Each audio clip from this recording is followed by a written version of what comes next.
আসসালামু আলাইকুম রহমতুল্লাহ। আমাদের জীবনে এমন অনেক সময় আসে, এমন বিপদ চলে আসে যে বিপদের সাহায্যকারী হিসেবে আর কেউ থাকে না।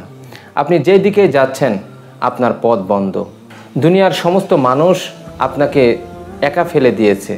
আপনি এমন বিপদে যে সাহায্যকারী হিসেবে আর কাউকেই পাচ্ছেন না। যেদিকেই তাকাচ্ছেন শুধু অন্ধকার আর অন্ধকার। ঠিক এমনই সময় কি করা প্রয়োজন, এই বিষয় নিয়েই আজকের এই ভিডিওটি। যদি ইয়াকিনের সাথে এই আমলগুলো করেন তাহলে আপনার দেওয়ালে পিঠ ঠেকে গেছে, আপনি কোনো দিকে আর কোনো সাহায্য পাচ্ছেন না। আপনি এই আমলগুলো করুন, নিশ্চয়ই আপনি অলৌকিকভাবে বাঁচতে পারবেন। আল্লাহ তাআলা আপনাকে পথ দেখিয়ে দেবে। এই আমলটি পরীক্ষিত আমল, যারাই জীবনে অ্যাপ্লাই করেছে অবশ্যই তারা সমাধান পেয়েছে।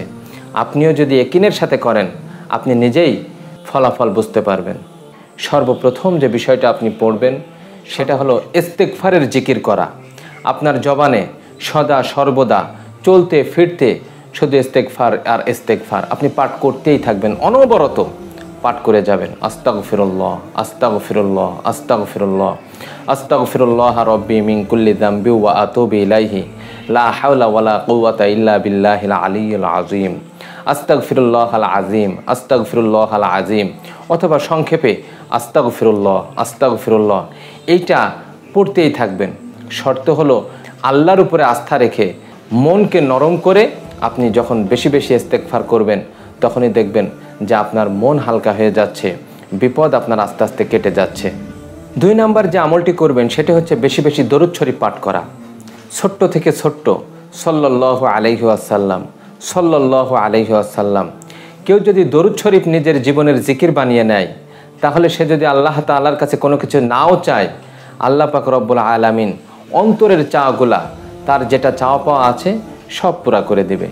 অতএব আপনার যখন দেওয়ালে পিঠ ঠেকে যাবে তখন 2 নাম্বার যে আমল, ইস্তেগফার তো পড়তেই থাকবেন এবং সাথে সাথে দরুদ শরীফ পড়তে থাকবেন।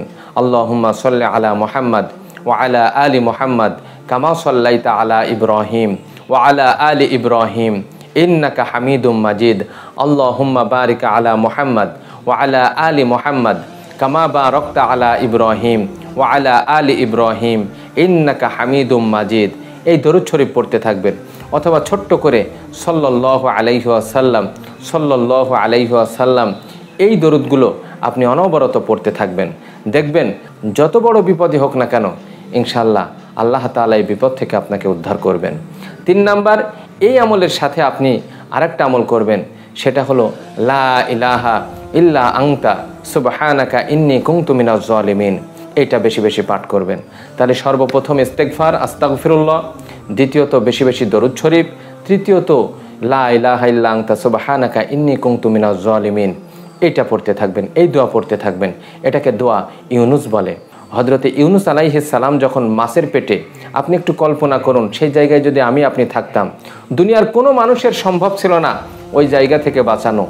মাছের পেটের এক অন্ধকার, সাগরের নিচের এক অন্ধকার, এই তীব্র অন্ধকারের মধ্যে তিনি আল্লাহ তাআলাকে স্মরণ করছেন, হে আল্লাহ আপনি আমাকে পথ দেখান। তিনি যখন এই দোয়া বেশি পাঠ করতে লাগলেন, ইউনুস আলাইহিস সালামকে যে আল্লাহ তাআলা পথ দেখিয়েছেন সে আল্লাহ এখনও আছে, সে আল্লাহ আপনার পথ দেখিয়ে দিবেন। এজন্য আপনি এই 2টা আমলের সাথে সাথে লা ইলাহা ইল্লা আনতা সুবহানাকা ইন্নী কুনতু মিনাজ জালিমিন এই দোয়াটি পড়তে থাকবেন। আরেকটা দোয়া বেশি পাঠ করবেন, সেটা হচ্ছে ইয়া জাল জালালি ওয়াল ইকরাম, ইয়া জাল জালালি ওয়াল ইকরাম। এই 4টি দোয়া যদি আপনি আপনার জিকির বানিয়ে নিতে পারেন, আপনার যত তাড়াতাড়ি সাহায্যের প্রয়োজন তত তাড়াতাড়ি আল্লাহ তাআলা আপনাকে সাহায্য করবেন।